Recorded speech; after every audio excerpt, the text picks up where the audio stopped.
سنقبل على أيام العشر الأواخر ከዙል ሂጃ የሆኑ የመጀመሪያ 10 ቀናቶችን ልንደርስባቸው ልታውቅ ይገባሃል።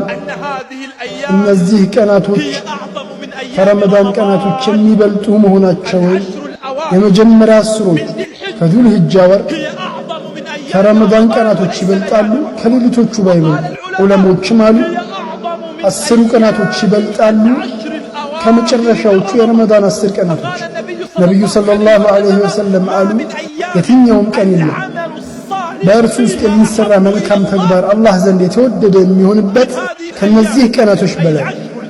ማለትም የመጀመሪያ 10ሮቹ የዙል ሂጃ ቀናት። የአላህ መልእክተኛ ሆይ በአላህ መንገድ ላይ የሚደረግ ጂሃድም ቢሆን አሏቸው።